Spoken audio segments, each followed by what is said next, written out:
మీ అందరూ ఉపవాసాలు చేస్తున్నారు అని నాకు తెలిసింది. అయ్యగారికి వందనాలు నన్ను ఇక్కడికి పిలిచినందుకు.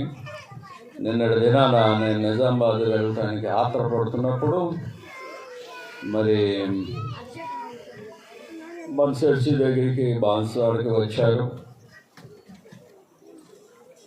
ఇటు రావాలని కోరినందుకు గాను ఇటు రావటం జరిగింది. దేవునికి స్తోత్రాలు. స్మార్ట్ ఫోన్లు, చిన్న ఫోన్లు అన్నీ స్విచ్ ఆఫ్ పెట్టండి. నేను 15 నిమిషాలు మాట్లాడినా, అర్ధగంట మాట్లాడినా, ఇంకా తక్కువే మాట్లాడినా మీ ఫోన్లో నా మెసేజ్ ఎవరో రికార్డ్ చేయొద్దు. అది ఫస్ట్. కావాలంటే నా యొక్క ఛానల్ నెంబర్ ఇస్తా. ఆ నెంబర్ని మీరు ఆన్ చేసుకుంటే ఛానల్లో సవరించబడిన మెసేజ్ వస్తుంది. ఈ సేమ్ మెసేజ్ వస్తుంది, ప్రపంచం నలుమూలలకే వెళ్తుంది ఈ మెసేజ్. దేవునికి స్తోత్రాలు, దేవునికి స్తోత్రాలు. మీ అందరికి వందనాలు. మీరు ఉపవాసాలు చేస్తున్నందుకు చాలా సంతోషం అండి. మరి భస్మ బుధవారం అంటే నేను ఎన్నడూ చేయలేదు, నాకు తెలియదు కూడా. నేను శనివారపు సంఘపు సభ్యుడిని. నేను అసలు మీ గుడి కట్టింది శనివారపు అయ్యగారులను అనుకుంటాను. ఆ సంఘ సభ్యుడిని మొదట. తర్వాత నేను ఇంట్లో నుంచి బయటకు వెళ్ళిన తర్వాత, అంటే ఇంట్లో నుంచి ప్రపంచం మీదకి బయలుదేరినప్పుడు ఈ సువార్త చేయటానికి హెబ్రోన్ వాళ్ళు నాకు తటస్థపడ్డారు ఒక 6 నెలలు. ఆ తర్వాత పెంతెకోస్తులోకి వెళ్ళాను. ఆ పెంతెకోస్తుల దగ్గర బైబిల్ క్లాసులు, బైబిల్ గురించి విభజన తెలుసుకోవటానికి వాళ్ళ దగ్గర 1 సంవత్సరం ఉన్నాను. వాళ్ళు నల్గొండ జిల్లా ప్రభు పరిసరికి పంపించారు. అక్కడ నుంచి గుంటూరు జిల్లా కోసూరు, అచ్చంపేట ప్రాంతానికి సేవకి వెళ్ళడం జరిగింది.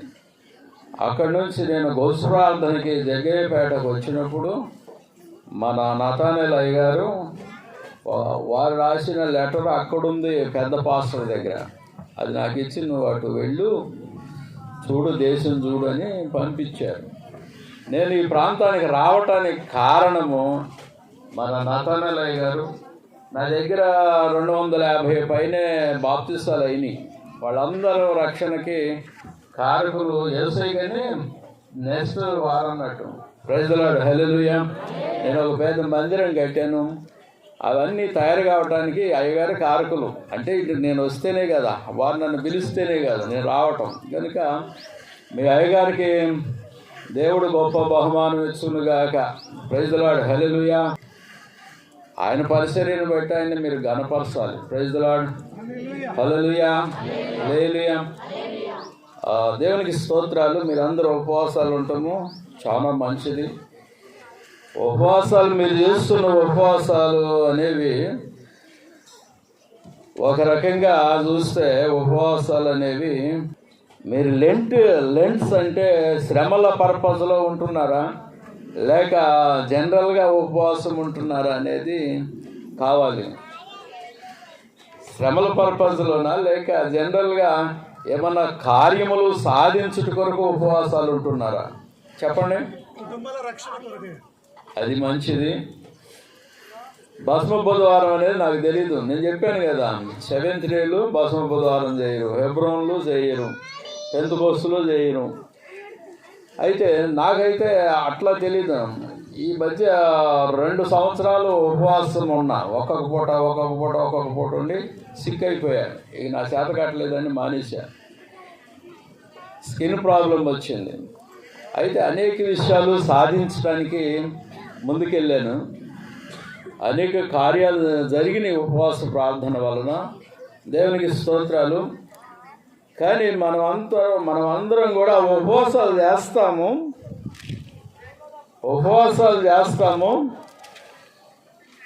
ఆత్మల రక్షణ కొరకు మనం ఉపవాసములు చేయటం అనేది చాలా మంచిది. కొందరు 40 దినాలు ఉంటారు, మరికొందరు 10 దినాలు ఉంటారు, మరికొందరు నెల రోజులు ఉంటారు, కొందరు 2-3 రోజులు ఉండి ముగించుకుంటారు ఉపవాస ప్రార్థనలు. నా ఉద్దేశం చెప్తా, ఉపవాసాలు చేసేటప్పుడు మనం ఉపవాసంలో ఉన్నప్పుడు కడుపు మార్చుకొని, అంటే ఆకలిని బంధించి ప్రార్థనలో కూర్చుంటే కనీసం ఒక 2 గంటలన్నా 3 గంటలన్నా ప్రార్థనలో కూర్చుంటే ఉపవాసము సార్థకం అవుతుంది. ప్రైజ్ ది లార్డ్, హల్లెలూయా. అది నా అనుభవం. ఇంకా ఎక్కువ గంటలే తీసుకుంటాను. ఒక రోజు ఉపవాసం ఉంటే ఒకవేళ 10 గంటలు 12 గంటలు లోపు, ఒక్కోసారి ఇంకా ఎక్కువ గంటలు ప్రార్థనలో ఉంటానండి. అప్పుడు నేను ఏది అడుగుతానో దేవుడు నాకు అది బయలుపరుస్తాడు. ప్రార్థనలో ఉంటే జరుగుద్ది క్రియ. మనం ఉపవాసాలు ఉంటాము, పేపర్ చదువుతాము, ఉపవాసాలు ఉంటాము, స్టడీ చేస్తుంటాము, ఉపవాసాలు ఉంటాము, తర్వాత వ్యాపారం చేస్తాము. ఇవన్నీ ఎక్కడున్నాయి బైబిల్ గ్రంథాలు అంటే యెషయా గ్రంథం 58వ అధ్యాయంలో 3 నుంచి 8వ వచనం వరకు మనం చదువుకుంటూ వస్తే, నేను చెప్పట్లేదు ఆ విషయాలు, ఇక్కడ రాయబడి గ్రంథంలో గ్రంథస్థమైనవి, బైబిల్ గ్రంథంలో ఈ వాక్యాలు రాయబడినవి. వాటిని చదువుకొని మనము ఉపవాసం ఉన్నప్పుడు ఎలా చేయాలి, 2 సన్నివేశాలు ఇచ్చాడు ఉపవాస ప్రార్థనలు చేస్తున్నప్పుడు. ఒక సన్నివేశం ఏమో ఆహారం లేని వారికి ఆహారం పెట్టాలన్నాడు, నాకు ఇష్టమైన ఉపవాసం అంటాడు. ఒకటేమో వస్త్రం లేని వారికి వస్త్రం ఇవ్వాలన్నాడు. మన దిక్కుమాలిన వాళ్ళని ఇళ్లలో చేర్చుకోవాలన్నాడు. ఈ పనులన్నీ మీరు చేస్తున్నారా? చేయట్లేదా? ఏమో తల ఊపుతుంది చేయట్లేదని, నవ్వుకుంటాను. కానీ నీవు చేసే ఉపవాసం ఫలించదు. నాకు ఇష్టమైన ఉపవాసం ఏంటి? 3 నుంచి 8 వరకు యెషయా గ్రంథం 58లో చూడండి. యెషయా గ్రంథం 58లో ఉపవాస రహస్యం చెబుతున్నాడు. మేము ఉపవాసం ఉండగా నీవెందుకు చూడవు? శ్రద్ధగా ఆలకించండి ప్రియమైన దేవుని బిడ్డలు. మేము ఉపవాసం ఉన్నప్పుడు నువ్వు ఎందుకు ఆలకించవు? మేము మా ప్రాణములను ఆయాసపరుచుకొనగా నీవెందుకు లక్ష్య పెట్టవు అని అందురు. ఉపవాస దినమున చదవండి. మీ ఉపవాస దినమున మీరు మీ వ్యాపారము చేయుదురు. ఇది తప్పు చేస్తారు. ఉపవాస దినమున వ్యాపారం చేస్తారు. ఒకటి చదవండి. మీ పనివారి చేత కఠినంగా నొప్పి కలిగిస్తారు. మీ పనివాళ్ళు ఎవరన్నా పనివాళ్ళు ఉన్నారనుకోనండి, అంటే మీరందరూ బీదలై ఉంటారు, ధనవంతులు కొందరు ఉంటారు, పని వాళ్ళని పెట్టుకునేవాళ్ళు, వాళ్ళ చేత కఠినంగా వర్క్ చేపిస్తారు. మీ ధనవంతులైన వారు మీరు చేసే ఉపవాసం ఫలించదు అంటాడు అక్కడ. మీరు కలహపడుచు వివాదము చేయుచు అన్యాయంగా గుద్దులాట, అంటే కయ్యం పెట్టుకుంటారు. కయ్యం అంటే లడాయి, ఇక్కడ భాష లడాయి. కయ్యం అనేది జనరల్ భాష. పోట్లాట, కొట్టుకుంటారు, తిట్టుకుంటారు, అసభ్యంగా ప్రవర్తిస్తారు, వెనుసొంపును కానీ మాటలను వాడతారు. ఇవన్నీ వాడుకుంటూ ఉపవాసం చేస్తే నీ ఉపవాసం ఏం ఫలిస్తుంది? పైగా చెప్పుడేంటి? భస్మ బుధవారం కదా, లేకపోతే ఉపవాసాలు స్టార్టింగ్, లేకపోతే లెంట్ డేస్. అంటే మీరు చేయొద్దని నేను అనలేదు. ఎవరికి శ్రమ? యేసయ్యగా నీకా? ఉపవాసము చేస్తున్నావు, మంచిదే. శ్రమ ఎవరికి? కష్టం ఎవరికి? యేసుగా శ్రమలు నీకా? ఎవరు మాట్లాడరేంటి? ఇష్టం లేదా? మీకు కాదండి శ్రమలు. ఎవరు అన్నది? మీకు కాదు. ప్రభువు పొందాడు, శ్రమలు పొందాడు, అయిపోయింది. మనల్ని ఏం చేయమన్నాడంటే, అది పాత నిబంధన లక్షణాలు ఇచ్చాడు, కొన్ని లాభ నష్టాల లక్షణాలు ఇచ్చాడు. నీ వెలుగు ప్రకాశించాలంటే దిక్కుమాలిన వారిని ఇంట్లో చేర్చుకుని కింద ఉన్నాయి ఆ వచనాలు కింద ఉన్నాయి. చదవండి, వింటారు వాళ్ళు. నీ ఆహారము నీ ఆహారం ఆకలి కొనిన వారికి పెట్టుటయు పెట్టాలి. నీ రక్త సంబంధికి అన్నం పెట్టడం ఇష్టం ఉండదు ఎదుటి వారికి తిండి లేకపోతే తిండి పెట్టడం ఇష్టం ఉండదు, ఆహారం ఇవ్వటం ఇష్టం ఉండదు కదా. అది దేవుడు ఇష్టపడడం. తిండి లేని వారికి తిండి పెట్టుటయు, దిక్కుమాలిన బీదలను నీ ఇంట్లో చేర్చుకొనుటయు, వస్త్రహీనుడు నీకు కనపడినప్పుడు వానికి వస్త్రములు ఇచ్చుటయు, ఇదే కదా నాకు ఇష్టమైన ఉపవాసము అని ప్రభు అంటున్నాడు. దేవునికి స్తోత్రాలు. ఈ యొక్క 58 అధ్యాయంలో ఉపవాస చరిత్ర అంతా రాసి పెట్టబడింది. 2 భాగాలు చేసాడు. అది ఒకటి లాభకరమైనది, ఒకటేమో నష్టము కలిగించినది. ఒకటి లాభము చేయనది. ఏంటి?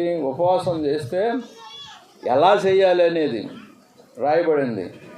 అయితే ఉపవాసము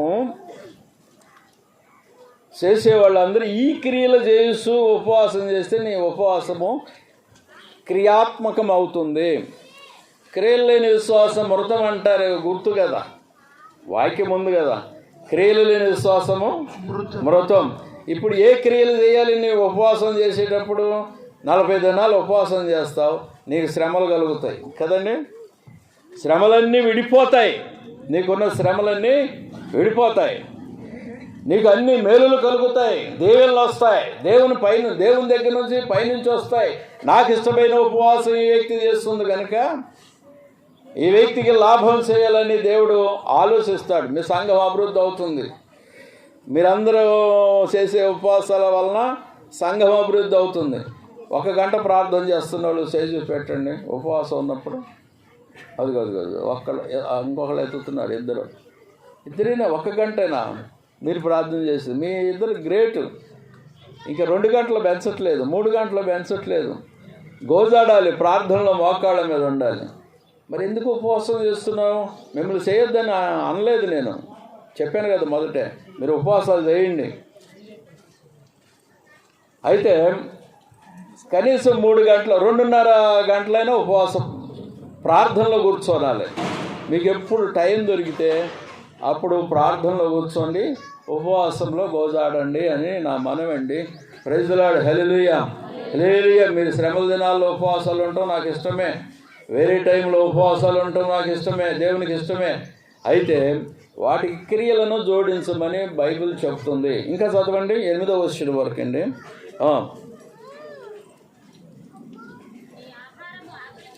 నీ ఆహారము ఆకలి కొనిన వారికి పెట్టుటయు, నీ రక్త సంబంధికి ముఖము తప్పింపకుండుటయు, దిక్కుమాలిన బీదలను నీ ఇంట చేర్చుకొనుటయు, వస్త్రహీనుడు నీకు కనపడినప్పుడు వానికి వస్త్రములిచ్చుటయు, ఇదే కదా నాకు ఇష్టమైన ఉపవాసం. అలాగున నీవు చేసిన యెడల నీ వెలుగు వేకు సుఖవలే ఉదయించును, స్వస్థత నీకు శీఘ్రముగా లభించును, నీ నీతి నీ ముందర నడుచును, యెహోవా మహిమ నీ సైన్యపు వెనుకటి భాగమున. ఆ కాలంలో సైన్యం ఉంది కనుక ఆ మాట అన్నాడు. ఇప్పుడు నీకు సైన్యము ఎవరున్నారు? నీకెవరున్నారు? నీ కుటుంబం అంతా నీ సైన్యమే. నీ కుటుంబంలో 5-6 పిల్లలు ఉన్నారనుకో, అది ఇజ్రాయెల్ సైన్యం. Praise the lord. హల్లెలూయా. నీ కుటుంబమే Israel. Praise the lord. Hallelujah. దేవునికి స్తోత్రాలు. దీనిలో 2 చెప్పబడినాయి, ఒకటి నష్టము, ఒకటి లాభం. ఉపవాసం వల్ల ఏంటి? మీరు ఉపవాసం చేస్తున్నప్పుడు మీ పనులు, సొంత పనులు చేస్తున్నారు కదమ్మా. చాలా మందికి ఉపవాసం యొక్క లాభం అనేది తెలియదు. ఒట్టిగానే అన్నం మానుట వలన ఆకలి అవుతూ ఉంటుంది. నేను ఉపవాసం గురించి చెప్తున్నాను, కానీ ఒకటి మనం గ్రహించండి. మిమ్మల్ని లెంట్ డేస్ పాటించకండి అని నేను అనలేదు, చేసుకోండి. Praise the lord. హల్లెలూయా. మంచిదే. వేరే టైంలో ఉపవాసం చేయకపోతే ఈ టైంలోనన్నా కనీసం చేస్తున్నారు కదా. అయితే దానిలో మీకు కలిగే లాభమును నష్టాన్ని చూపిస్తున్నాను. ఒకటి కృంగ తీసుకుంటున్నారు. ఆ శరీరాన్ని నల్లగొట్టుకునేటప్పుడు ప్రార్థనలో గడపాలి. ప్రైజ్ ది లార్డ్, హల్లెలూయా. ఎన్ని గంటలు? వాళ్ళిద్దరు ఎత్తారు, కానీ ఒక్కొక్క గంట అనేసరికి వాళ్ళిద్దరు ఎత్తారు. ఇంకా 2 గంటలు పెంచాలి వాళ్ళు ఉపవాసం చేసేటప్పుడు. కనీసం మాలాంటి వాళ్ళు అయితే ఒక 10 గంటలు ప్రేయర్లో కూర్చోబడుతుంది, తప్పదు ఉపవాసంలో కూర్చున్నప్పుడు. దేవునికి స్తోత్రములు, హల్లెలూయా, హల్లెలూయా. కొందరు తిండి లేక ఉపవాసం ఉంటే, మరికొందరేమో తిండి ఉన్నా కూడా ఉపవాసం ఉంటారు. దేవుని ధ్యానం మీద మన ఆత్మలు రక్షించాలని, లోకాన్ని రక్షించాలనే ఉద్దేశం మీద తిండి ఉన్నా కూడా ఉపవాసంలో గడుపుతారు. ప్రైజ్ ది లార్డ్, హల్లెలూయా. ఒక ఆయన అన్నాడు బైబిల్ గ్రంథంలో, ఆయనకి తిండి లేక ఉపవాసంలో గడిపాడు. పేరు చెప్తారా? మీలో బైబిల్ తెలిసిన వాళ్ళు చాలామంది ఉన్నారు. తిండి లేక ఉపవాసంలో గడపగలిగినాడు.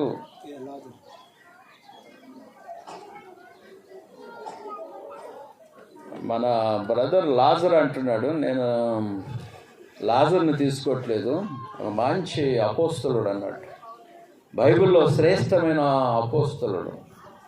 తిండి లేక ఉపవాసంలో గడిపాడు. మీకు వచనం చూపిస్తా చూడండి. 2 కొరింథీ 27వ వచనం, 2 కొరింథీ 11వ అధ్యాయము 27వ వచనం. ఇక్కడ చూడండి, ఈ వాక్యంలో ప్రయాసముతోను కష్టములతోను తరచుగా జాగరణములతోను ఆకలి దప్పులతోను తరచుగా ఇది పాయింట్ చూసారా? ఆయన ఎవరు మాట్లాడుతుంది? మనతో మాట్లాడుతున్నాడు. దేవుడు కాదు అక్కడ మాట్లాడేది ఎవరు? మనతో మాట్లాడేది. అర్థమైంది కదా? ఆయన చెప్తున్న సందర్భాన్ని చూస్తే, ఇంకా కింద నుంచి చదువుకుంటూ వస్తే వచనాలు, మళ్ళా ఇంకా క్రిందికి వెళ్ళిన ఆ పైనుంచి చదువుకుంటూ వస్తే అక్కడ ఉన్న సందర్భం ఏంటంటే, నాకు ఆహారం లేక నేను ఉపవాసాలు ఉన్నాను అన్నట్టుగా అక్కడ మాట్లాడాడు. ఆ పౌలు గారు మనతో మాట్లాడుతున్నాడు. కొందరికి తిండి లేక ఉపవాసం ఉంటారు.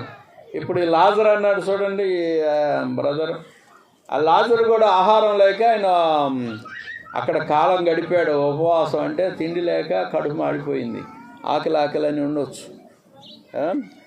అయితే దేవునికి స్తోత్రాలు. ఈయన తిండి లేక ఉపవాసం ఉన్నాడు. కొందరు తిండి ఉన్నా ప్రత్యేకంగా తీర్మానం చేసుకొని ఉపవాసాలు ఉంటారు. మన ఉపవాసం ఎందుకు ఉంటున్నాము అనేది ఒక క్వశ్చన్ ఉంటుంది. ఉపవాసం ఎందుకు ఉంటున్నావు? దేనికి ఉంటున్నావు? కారణం ఉండాలా. దేనికి ఉంటున్నావు ఉపవాసం? ఆచారంగా అని కొందరు అంటారు కదా. మా పూర్వులు నేర్పించారు, మాకు మా ఫోర్ ఫాదర్స్ నేర్పించారు ఇట్లా. లేకపోతే కొందరు మతపరంగా పూర్వం నుంచి వస్తుంది కనుక అలా ఉంటుంటారు. అలాంటి దేవునికి అంగీకారం కాదు కదా, దేవుడు ఒప్పుకోడు కదా. ఇప్పుడు ఈ పౌలు గారు ఉపవాసం ఉండడానికి కారణం ఏమైంది? ఇక్కడ తరచుగా ఉపవాసాలు ఉన్నానంటే, ఆయన ప్రయాణాల్లో సువార్త చేస్తున్నప్పుడు ఆయనకు ఆహారం లేదు, అందుకని నేను ఉపవాసాల్లో గడిపాను అంటాడు. ప్రైజ్ ది లార్డ్, హల్లెలూయా. కారణం ఉండాలి. ఉపవాసం ఉంటే ఒక ప్రత్యేకమైన కారణం. దేవునికి చెప్పాలి, ప్రభు నాకు ఇది ఇవ్వు, నాకు బిడ్డలు లేరు, బిడ్డలు ఇవ్వు. నేను ఉపవాస ప్రార్థనలో గడుపుతున్నప్పుడు, నన్ను గురించి నేను చెప్తున్నాను, ఉపవాస ప్రార్థనలో గడుపుతున్నప్పుడు అనేకుల కొరకు ప్రార్థన చేసేవాడు. నేను సంతానం లేని వారికి సంతానం కలిగేది, రోగాలు బాగోవాలని ప్రార్థన చేస్తే అలాగా జరిగేది, శాతపాటి శక్తులు మంత్రశక్తులు వెళ్ళిపోవాలని ప్రార్థన చేస్తే అలా జరిగేది. దేవుని కార్యాలని నేను రుచి చూసేవాడిని. కారణం చెప్పాలి దేవునికి. మరి నువ్వేం చెప్తావు? ఇప్పుడు మీరందరూ ఉపవాసాల్లో ఇన్ని రోజులు 30 రోజులు ఉన్నారని విన్నాను. ఇప్పుడు ఏం చెప్పి ఉన్నావు? దేవునికి ఏం చెప్పావు? దేవునికి చెవులు ఉన్నాయి. దేవుడు వినే ఉపవాసం మనం చేయాలని బైబిల్ చెప్తుంది. చదివావు వాక్యం ఇప్పుడు యెషయా గ్రంథం 58 చూపెట్టాను కదా. దానిలో ఏముంది? నేను ఆలకించాలి, మీకు మీ మొరకి నేను జవాబు చెప్పాలి అని అంటాడు ఆయన. ఆ వచనాల్లో రాసి ఉంది అక్కడ. నాకు వినపడే విధంగా నువ్వు ఉపవాసం చేయవో నీ బ్రతుకులో అంటున్నాడు ఆయన. నాకు వినపడే విధంగా నువ్వు ఉపవాసం చేయాలి. నేను చెవిటోడిని కాదు, వింటాను అంటున్నాడు ఆయన. ప్రభు వింటాడు నీ ఉపవాస ప్రార్థన. ప్రైజ్ ది లార్డ్, హల్లెలూయా. ప్రతి సంవత్సరం చేయండి. ఇదే మాసం వచ్చినప్పుడు మంచిది. అయితే ఉపవాసం అనేది లాభం చేస్తుంది, నష్టం చేస్తుంది. నష్టం ఎట్లా చేస్తుందండి? అనవసరంగా ఉపవాసం ఉంటావు. ఒక్కోసారి అనవసరం అంటే అవసరం లేకుండా కూడా ఉపవాసాలు ఉంటావు. అంటే ఏంటి? అక్కడ చెప్పిన రీతిలో ఉపవాసం ఉండవు. దేవుడు వినడో. Praise the lord. ఒట్టిగానే ఉంటున్నాం. అనవసరం ఉపవాసం అంటే అది ఒట్టిగానే టైంపాస్, మతపరంగా, శాఖపరంగా, లేకపోతే మన పూర్వీకులు సిద్ధాంతపరంగా. అది అనవసరం, వేస్ట్. ఒట్టిగానే దేహాన్ని కృంగ చేసుకుంటున్నాను, అల్లగొట్టుకుంటున్నావు. కానీ దేవుడు వినే విధంగా నువ్వు ఉపవాసంలో గడపటం లేదు అంటున్నాడు ఆయన. ప్రైజ్ ది లార్డ్, హల్లెలూయా. నేను జవాబు చెబుతాను అంటున్నాడు. మరి జవాబు వచ్చింది? ఒక్క జవాబు అని వచ్చిందా? 30 రోజుల నుంచి ఉన్నావు కదా, ఒక్కటన్నా జవాబు వచ్చిందా? ఆన్సర్ రాలేదా? ఉపవాసం గడిపా 180 రోజులు దగ్గరగా ఒక్క పూట గడుపుతుంటే శక్తి పట్టిన ఒక ఆయన ఎర్రగా కళ్ళు ఉన్నాయని ఆడు ఇలా వస్తున్నాడు నాకు ఎదురుగా. వాని ఆయిల్ అయిపోయిందండి, బండిలో నూనె అయిపోయిందని నా బండి ఆపి నూనె అడుగుతున్నాడు. ఆయనతో ఇంకొకడు ఉన్నాడు. ఇతను నా బండి మీద ఇలా పెట్టాడు చేతులు. ఇంకొకడేమో ఆయిల్ తీస్తున్నాడు. నేను జాలిపడి వాళ్ళకి ఆయిల్ ఇస్తున్నాను, కొల్లూరు వాగొడ్డును అన్నట్టు. అప్పుడేం జరిగిందంటే ఈ ఎర్రగా కళ్ళు అయినా చూడండి, నా బండిని ముట్టుకున్నాడండి అతను. ఇలాగా ఏమో ఉంది అతని మీద, పెద్ద శక్తి ఉంది, దయ్యము పేరు చెప్పింది. నేనేమనలేదు అతన్ని. ఏంది నీ కళ్ళు ఇట్లా అయిపోయి అని చెప్పేసి. ఎర్రగా ఏంటయ్యా అంటే అతని మెడలో ఏమో తాయితులు కూడా ఉన్నాయి. నా ప్రార్థన బలానికి అతని కళ్ళు ఎర్రగా అయిపోయినాయి. అప్పటికి అతని మీదకి వచ్చేసింది, అతని మీద ఉన్న ఏదో దురాత్మ శక్తి. అతనికి మాటలు రావు. ఈ ప్రార్థనా బలానికి, ఉపవాస ప్రార్థనా బలానికి వాని మీద ఉన్న శక్తి బయటకు వచ్చి కోమని కేక వేసి వెళ్ళిపోయిందండి. అతడు మోగవాడిగా కొంతకాలం నుంచి గడుపుతున్నాడు. అతని పేరు సంగ్రాము. మోగ దయ్యము వెళ్ళిపోయింది. Praise the lord. వెళ్ళిపోతుందండి. నేను ఆ దేవుని ఏమడుగుతున్నానంటే, అప్పటి నుంచి ఉపవాసాలు ఎప్పటి నుంచి చేస్తున్నానో అప్పటి నుంచి అడిగేది ఏంటంటే, ఆత్మలను రక్షించు ప్రభు అంటే. ఆత్మలు ఎట్లా రక్షించబడతాయి? మనం పోయి హైందవులకి దేవుని గురించి చెప్తే వాళ్ళు నమ్ముతారా? ఏదైనా అద్భుతాలు జరిగితే వాళ్ళు ముందుకు వచ్చి, 100 మందికి అద్భుతాలు జరిగితే 10 మంది అన్నా వస్తారు దేవుని దగ్గర. అవును కదా? ప్రైజ్ ది లార్డ్, హల్లెలూయా. ఒక కారణము మనం దేవునికి చెప్పగలిగితే, దేవుడు జవాబు చెబితే ఆత్మల రక్షణలోకి తేగలం. ఇప్పుడు ఇంతమంది ఉపవాస ప్రార్థనలు చేశారు మీ సంఘం అంతా. మరి ఎన్ని జవాబులు పొందారని నేను ప్రశ్న అడుగుతున్నాను. Praise the lord, hallelujah. అనవసరం అంటే పనికిరాని విధంగా ఉపవాసం చేయకూడదు. Praise the lord. వేస్ట్గా ప్రాణాన్ని ఆయాసపరుచుకోకూడదు. నువ్వెందుకు నీ ప్రాణాన్ని ఆయాసపరుచుకుంటున్నావు అంటున్నాడు యెషయా గ్రంథం 58లోనే. ఇట్లానే నీ ప్రాణాన్ని ఆయాసపరుచుకోవటం. ప్రాణం ఆయాసపరుచుకోవటం అంటే ఏంటి? తినకుండా మానేయటం. నాకు అసలు ఏది తెలియదో, ఈ యొక్క దేవుని శక్తి తెలియదు, భక్తి తెలియదు, బైబిల్ చదవటం తెలియదు, బైబిల్ బోధించడం తెలియదు, నాకు ట్రైనింగ్ లేదు. మా అయ్య నన్ను ఇంట్లో నుంచి బయటికి పంపించాడని బైబిల్ పట్టుకున్నందుకే నేను సెవెంత్ అడ్వెంటిస్ట్గా విశ్వాసం ఉన్నప్పుడు అలా బైబిల్ పట్టుకొని బయటకు వచ్చినప్పుడు ఒక రోజున ఒక చోట ఐపీసీ మీటింగ్ అవుతుంది. ఆ మీటింగ్లో ఆకలి అవుతుందమ్మా, ఇంత అన్నం ఇవ్వమ్మా అన్న. అయ్యా కూర అవుతుంది, కోడిపుంజుని కోసాం, దాన్ని కర్రీ అవుతుంది, అది అయ్యేదాకా ఆగదు. నాకు ఆకలిని తట్టుకోలేక కారం ఉన్నా సరే తింటానమ్మా అంటే, అమ్మ కర్రీ అయ్యేదాకా ఆగమన్నది. నాకు ఎక్కిపోయింది. ఇక కారం అయినా తింటానమ్మా, అంత ఆకలి బగ్గున మండుతుందంటే ఆమె రెప్పలే ఇవ్వలేదు, తోక ముడిచింది. ఇక మంచి మే నెల ఎండలో ఆహారం మానేశాను. ఇక ఆ రోజు గడగడ గడగడ గడగడ అన్నది కడుపు. నేను ఎందుకు ఉపవాసం ఉన్నాను, నాకు తిండి లేకున్నా కదనే. నాకు ఆహారం ఆ రోజున వడ్డించిన వాళ్ళు ఎవరు లేరు. బహుభయంకరంగా ఆకలేస్తుంది ఆ రోజు. పట్టపగలు సాయంత్రం అయిపోయింది. నా గ్రామవాసి ఒకళ్ళు గ్లాసుడు మజ్జిగ ఇచ్చారు సాయంత్రం 3 గంటలప్పుడు. అప్పుడు ఏం జరిగిందంటే, దయ్యాలు కొట్టడం నాకు తెలియదు, ప్రార్థన నెత్తి మీద చేయబెట్టి ప్రార్థన చేయడం తెలియదు.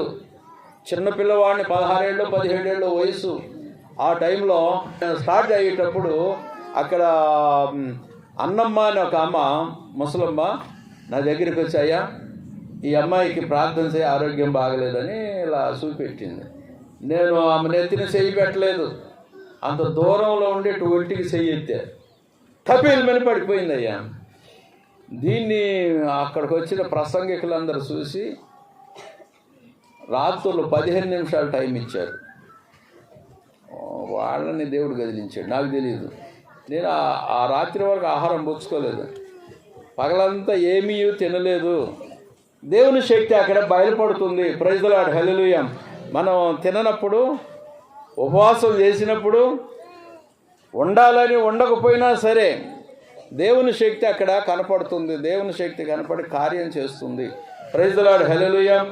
లేక ఉపవాసం అన్నా, ఉండి ఉపవాసం అన్న దేవుని కార్యాన్ని మనం చూడగలం. దేవునికి స్తోత్రాలు. హల్లెలూయా, హల్లెలూయా, హల్లెలూయా, హల్లెలూయా. సరే, ఇప్పటికైనా జరిగిపోయింది, ఏదో జరిగిపోయింది. నాకు చెప్పాలనుకున్న అంశం ఏదో చెప్పాను. ఒకటి, ఉపవాసము ఎలా చేయాలని. ఏదో తక్కువలో తక్కువ అంటే తక్కువలో తక్కువ ఉపవాసము ఎలా చేయాలని చెప్పాను. ఉపవాసం ఉన్నప్పుడు మీ ఇంట్లో సాప వేసుకొని రాత్రిపూట టైం ఉన్నప్పుడు, లేకపోతే ఉదయం కాలము, ఎప్పుడు నీకు సమయం దొరికితే అప్పుడు, మీకు ఎప్పుడు టైం దొరికితే అప్పుడు ప్రార్థనలో గడపండి. Praise the lord. ఉపవాసం సార్థకమవుతుంది. రెండోది, ఒకటి ప్రార్థనలు చేయటము, ఉపవాసం ఉన్నప్పుడు తలంటుకోవాలి. ఒకటి ప్రార్థన చేయటం, రెండోది ఇతరులకి మనకు ఉన్నది పెట్టాలి ఇతరులకి. అర్థం కదా? అర్థమైన వాళ్ళు చేయొద్దని చూద్దాం. 2-3 నా భాష అర్థం కావట్లేదు పాపం వీళ్ళకి. 2-3 తెలియంటి. నేను చెప్పింది, మీరు దేవుని కొరకు ఆత్మను సంపాదించాలన్న సదుద్దేశంతో ఈ మాట చెప్పాను. అసలు ఉపవాస సందర్భమే కనుక ఆ విషయాన్ని తీసే బైబిల్ నుంచి చాలా ఉన్నాయి బైబిల్లో. నా మాటలు అర్థమైన వాళ్ళు చేయొద్దండి. మీ అయ్యగారు చెబుతారు, నాకు దీన్ని మరలా మీకు వివరిస్తారులే. ఇంకా నా విజయవాడ తెలుగు నాది, ఇక్కడ తెలుగు కాదు అది. నా పదాలు ఎంతవరకు మీకు స్పష్టంగా అర్థమవుతున్నాయో నాకు తెలియట్లేదు. ఇప్పుడైతే 2వ ట్రిప్లు వేస్తామంటే చాలామంది ఎత్తారు. దేవునికి స్తోత్రాలు. మీరు దేవుని కొరకు ఉపయోగపడాలని నా ఉద్దేశం. ప్రైజ్ ది లార్డ్, హల్లెలూయా, హల్లెలూయా. మీ అందరూ దేవుని కొరకు ఉపయోగపడాలి అనే సదుద్దేశం తప్ప ఏం లేదండి. ఉపవాసం యొక్క లాభము, ఉపవాసం యొక్క నష్టం. ఉపవాసం మనం చేసేటప్పుడు వ్యాపారం చేయటము, గుద్దులాటము, తగులాటము, ఆ ఉపవాస సమయంలోనే కాదు, విశ్వాసం ఉన్నప్పుడు తర్వాత కూడా అవన్నీ ఉండకూడదు అనేది బైబిల్ చెప్తుంది. ఏమని? ఈ ఉపవాసాలు చేసేటప్పుడు ఈ పనులు చేస్తారు అన్నాడు చూడండి. వ్యాపారాలు చేస్తారు, పేపర్ చదువుతారు, లేదా లోక వార్తలు చెప్పుకుంటూ ఉంటుంటారు. అవి అప్పుడే కాదు, వేరే టైంలో కూడా గుద్దులాట అనేది పనికిరాదు. అంటే లడాయి, మీకు అర్థమయ్యే భాష. దేవునికి స్తోత్రాలు. Praise the lord. Hallelujah, hallelujah. దేవునికి స్తోత్రం. దేవుని వాక్యం మనకి ఈ విషయాలు తెలియజేస్తుంది. నేను ఒక వచనం ఎత్తాను, నేనేమో చెప్పుకుంటూ పోతున్నాయి కదా, ఒక వచనం ఎత్తాను. జీవితంలో ఒక సన్నివేశాన్ని మనము జరిగించం మన బ్రతుకులో. ఇక్కడ చెప్పాడు చూడండి, లోకాశుభార్తలో 23, లోకాశుభార్త 23:20. తండ్రి వీరేమి చేస్తున్నారో వీరు ఎరుగరు, వీరిని క్షమించుము. యేసు ఆ వాక్యం ఎక్కడుంది? 34లో చదువు. యేసు తండ్రి వీరేమి చేయుచున్నారో వీరెరుగరు కనుక వీరిని క్షమించుమని చెప్పాను. వారు ఆయన రైట్ థ్యాంక్ యూ. ఈ శబ్దము రెఫరెన్స్ అనేది ఇంకొకటి ఉంది. ఇది క్షమించుము అంటాడు చూడండి. మత్తయి శుభవార్తలో 6వ అధ్యాయం 14వ వాక్యం చూడండి. మన తండ్రి వీరేమి చేస్తున్నారో వీరిని క్షమించుము అన్నాడా? ఎవరన్నారు? ఎవరు అంటున్నారు ఈ పదము? తండ్రి వీరేమి చేస్తున్నారు వీరిని?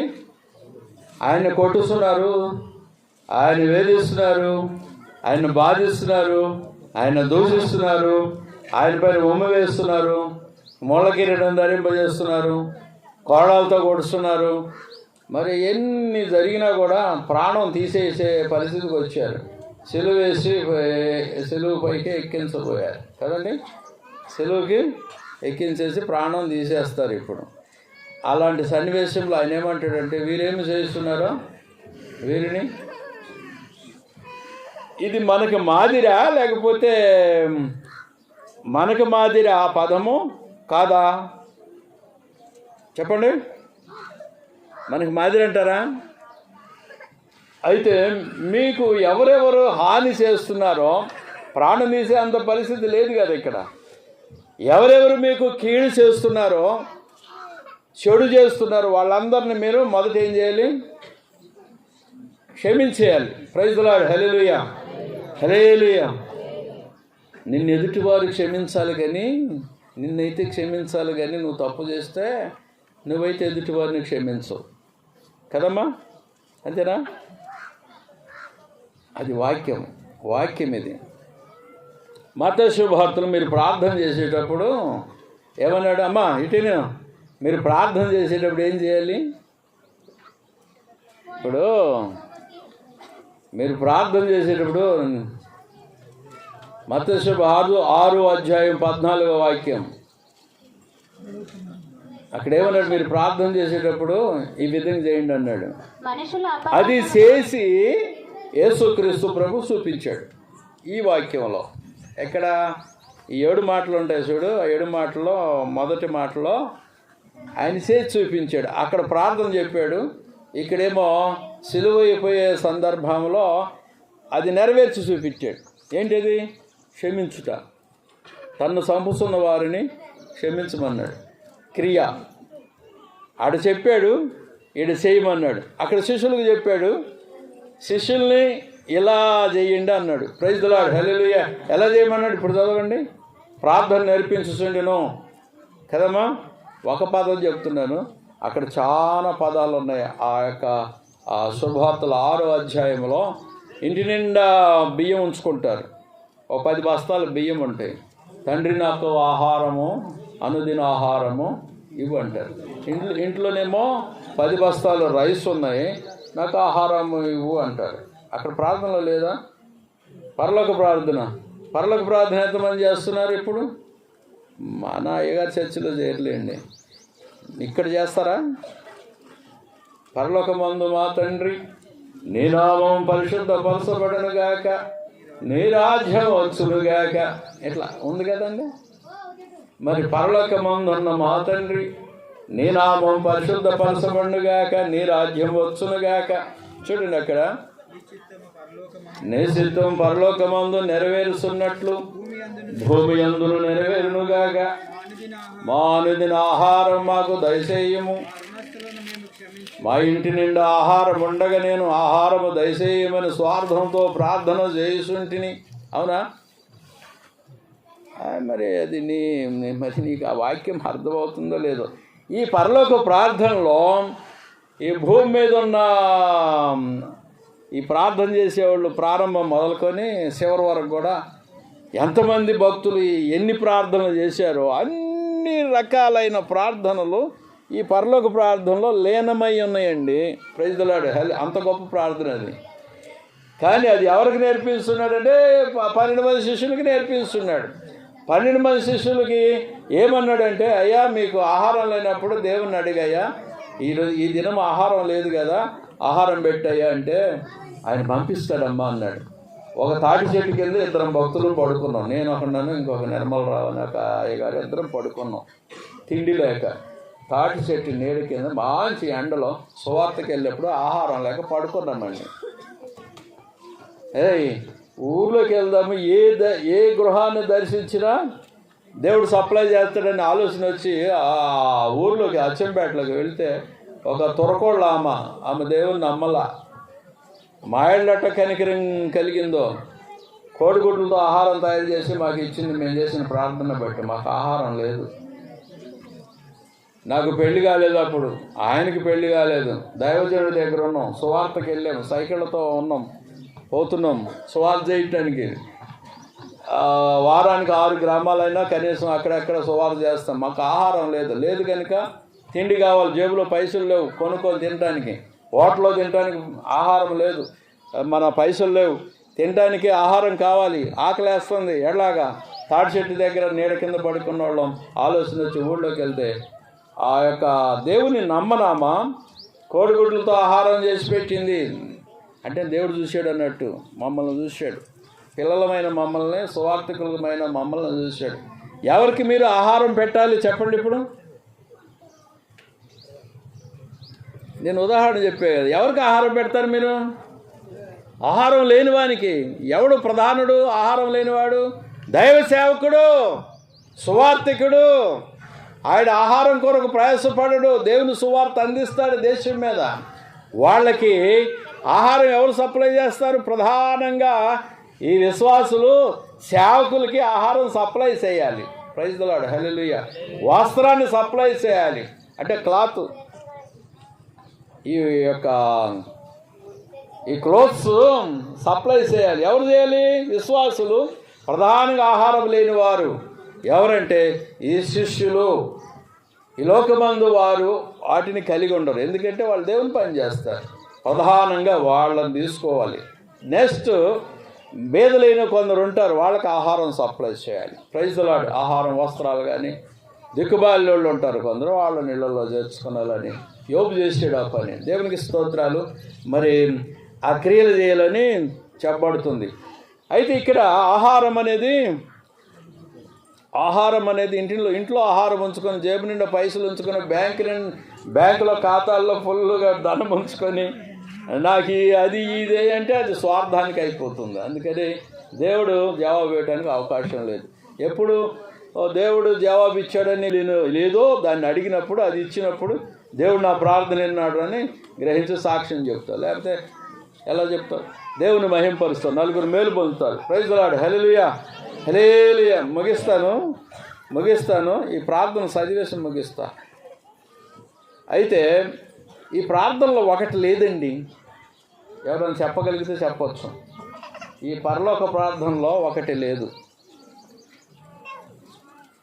ఐడియా వస్తే ఎవరైనా సరే, పరలోక ప్రార్థనలో చివరికి వచ్చేసరికి ఒకటి లేదు.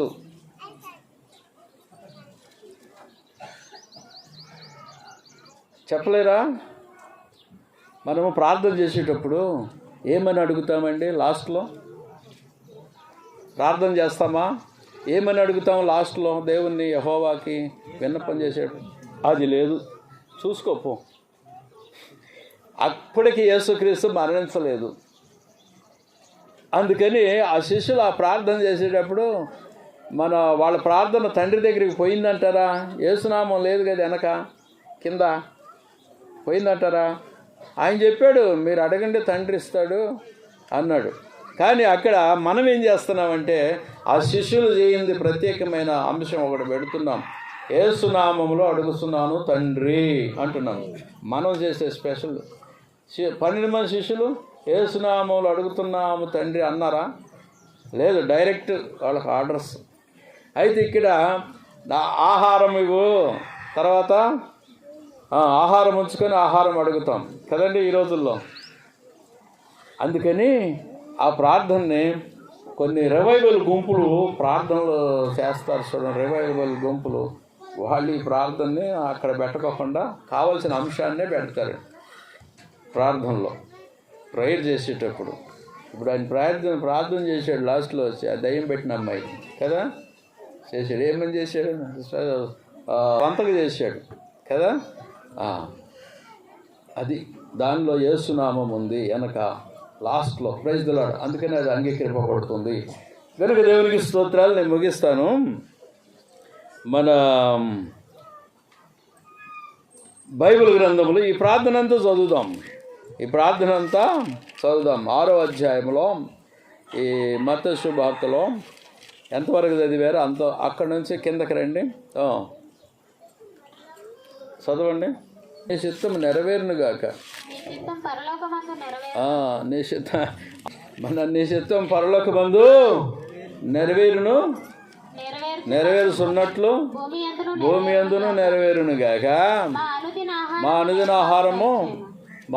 ఆహారము మాకు నేడు దయచేయము.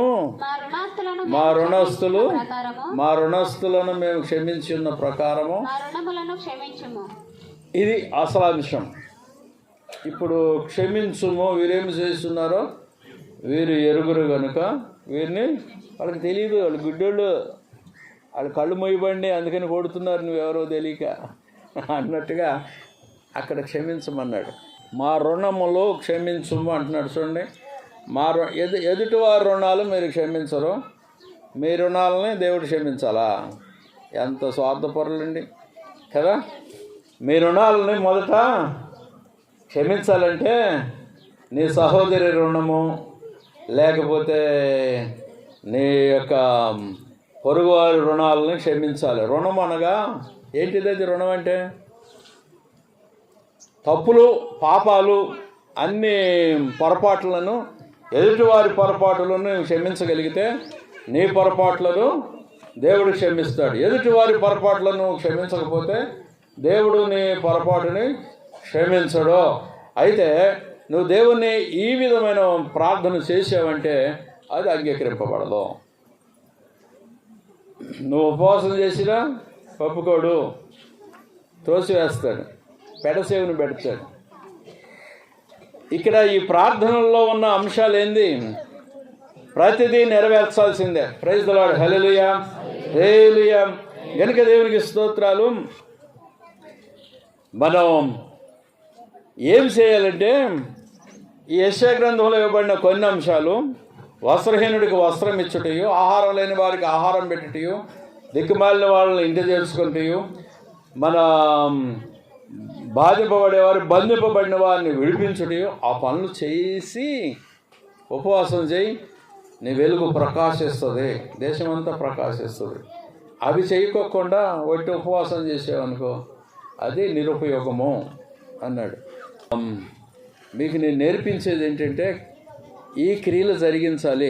రెండోది, ఉపవాసం ఉన్నప్పుడు ఎక్కువగా ప్రార్థనలో గడపాలి అని, ఎక్కువగా ప్రార్థనలో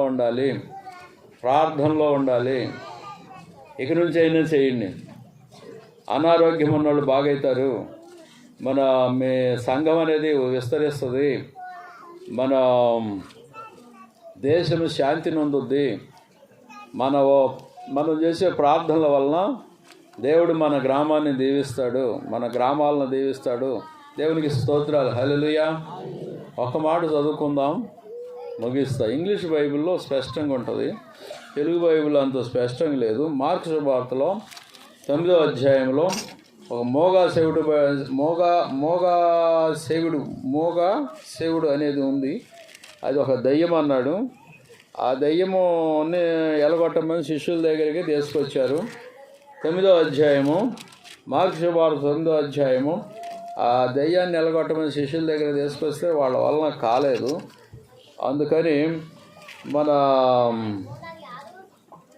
యేసు ప్రభు దగ్గరికి ఆ యొక్క రోగిని తీసుకొస్తే ఆయన గద్దించాడు. ఆ మోగాసేవుడి దెయ్యము వెళ్ళిపోయినట్లుగా ఈ వాక్యంలో రాసి ఉంది కదండి. అయితే శిష్యులు ఏకాంతంగా వచ్చి అడుగుతారు, ఆయన్ని అడుగుతారు. ఈ 14వ వచనం నుంచి 29వ వచనం వరకు ఇదే భాగం ఉంటుంది. శిష్యులు ఏకాంతంగా అడిగితే అప్పుడు ఒక మాట చెప్పాడండి యేసుక్రీస్తు ప్రభుల వారు. ఒక మాట అన్నాడు. ఈ తెలుగులో సరిగ్గా లేదు కానీ తెలుగుని ఇంగ్లీష్ని కంపేర్ చేసి చూస్తే ఇంగ్లీష్ బైబిల్లో ఫాస్ట్ అండ్ ప్రేయర్ అని ఉంటుందండి. ఈ తెలుగులో రెఫరెన్స్ ఫుట్ నోట్లు ఇచ్చాడు మన 29వ వచనంలో. అందుకు ఆయన ప్రార్థన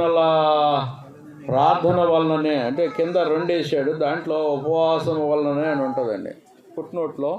ఇంగ్లీష్లో ఇక్కడ తెలుగులోనైతే ప్రార్థన అని రాసింది కానీ ఫాస్ట్ అనలేదు. ఇంగ్లీష్లో అంటాడు ఫాస్ట్ అండ్ ప్రేయర్ అంటాడు. ప్రార్థన చేయటం, ఉపవాసం చేయటం, ఈ 2 క్రియలు దేవుని సన్నిధిలో ఎక్కువసేపు ఆ 2 క్రియలను జరిగించగలిగితే ప్రార్థన, ఉపవాసము. ప్రార్థన చెప్పండి అమ్మ, చెప్పండి. ప్రార్థన, ఉపవాసం 2 మిళితం అవ్వాలి. దేవుని యొక్క సన్నిధి అంటే నువ్వు సాపేసుకున్న స్థలంలో ప్రార్థనతోనూ ఉపవాసముతోనూ గడిపితే, ఓ శిష్యుడా ఈ క్రియ నువ్వు జరిగించగలవు అని ఆ ఏకాంతంగా శిష్యులు అడిగినప్పుడు అలాగే చెప్పాడు అన్నాడు ప్రభు. లాభం ఏంటంటారు? ఇప్పుడు మోగా సేవిటి కలిగిన దెయ్యము వెళ్ళిపోయింది. శాంద్ర రోగి కూడా ఇదే పరిస్థితిలో బాగవుతుంది. నీళ్లలో పాటం, అగ్నిలో పాటం, ఒకటి దయ్యం పట్టిందంట చూడు, అది బాగవుతుంది. దేనివల్ల? నీవు ఈ విధమైన ఇప్పుడు ఇక్కడ నేను చెప్పిన ఉపవాసం కాదు, మీరుండే ఉపవాసాలు ఎలా ఉన్నాయో ఆ కోణంలో మీరు ఉపవాస ప్రార్థన చేస్తే ఒక్క దెయ్యం కూడా పోదు నీ బ్రతుకంతట్లో కూడా. ఒక్క దెయ్యాన్ని కూడా ఎలగొట్టలేవు, ఒక్క రోగిని బాగు చేయలేవు, ఒక్క ఆత్మ రాదు. నేను చెప్పింది అర్థమైందా? Prayer and fast. 3వది ఇక్కడ క్రియలు. ఏం క్రియలు? దిక్కుమాలిన వారికి సప్లై, సహాయం చేయటం. ఈ 3 క్రియలు జరిగించిన యెడల యెహోవా వినే ఉపవాసము అది అవుతుంది. నీ ఉపవాసం దేవుడైన యెహోవా వింటాడు. నన్ను క్షమించడం నీ బ్రతుక్కి చేత కాలేదు, నిన్నేం క్షమిస్తాడయ్యా? 33 అబద్ధాలు ఆడతావు కదమ్మా. నన్ను క్షమించడం నీకు చేత కాదు కదా. నన్నంటే నన్నే కాదు, మీలో ఎవరైనా సరే క్షమింపబడాలి, క్షమించాలా, ఆహారం పెట్టాలి, ఆహారం పెట్టించుకోనాలా, పరిశుద్ధమైన స్థితిలో జీవితాన్ని కొనసాగించాలి అంటాడు. ఇది కష్టం. పరలోకంలో పరిశుద్ధమైన స్థితి ఉన్నది, నీ చిత్తం అక్కడ జరుగుతుంది, భూమి మీద జరగాలి అంటే ప్రతి మానవుడి హృదయం పరిశుద్ధపరచబడి పరిశుద్ధంగా అందరు భూమి మీద తయారవ్వాలి. దేవుని చిత్తం అందరి జీవితంలో నెరవేరాలి. ప్రభువే ఆ వ్యక్తి యొక్క పాలకుడు అవ్వాలని వాక్యం బోధిస్తుంది. Praise the lord. Hallelujah, hallelujah, hallelujah. శ్రమల పరంగా ఆలోచించి లెంట్ డేస్ అనే పదాన్ని వాడి శ్రమల్ని ఉపయోగిస్తున్నారు కదా. ఆ శ్రమల పరంగా మేము ఉపవాసాలు ఉంటామని పారంపర్య ఆచారాన్ని కొనసాగిస్తున్నారు కదా. ఒక్క క్రియ చేయలేవు నీవు, కానీ క్రియలు చేయాలి, కార్యాలు చేయాలంటే 3 పదాలు చెప్పాను. చెప్పండి, ఇప్పుడు మీకు అనుమతించి చెప్పండి. 3 అంశాలు చెప్పానండి కొద్ది టైంలో. చెప్పండి.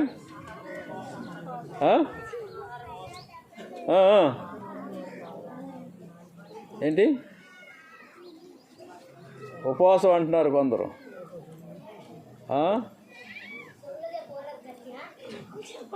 హెల్పింగ్ టు ద పూర్ అంటే సరిపోతుంది అనుకుంటా. మొత్తం బేదలకి ది పూర్ అంటే సరిపోద్దాం. Helping to the poor. The poor అంటే అందరూ వస్తారు. పూర్ అంటే ఒకళ్ళే వస్తారేమో. ఇంగ్లీష్ భాష కొంచెం విశిష్టమైన భాషలండి. Praise the lord. హల్లెలూయా. వేదులకు హెల్పింగ్, ఉపవాసము, మూడోది ప్రార్థన. అద్భుతమైన కార్యాలు చేస్తావు. దేవునికి స్తోత్రం. హల్లెలూయా, హల్లెలూయా, హల్లెలూయా. దేవుడి వాక్యమును ఆశీర్వదించునుగాక.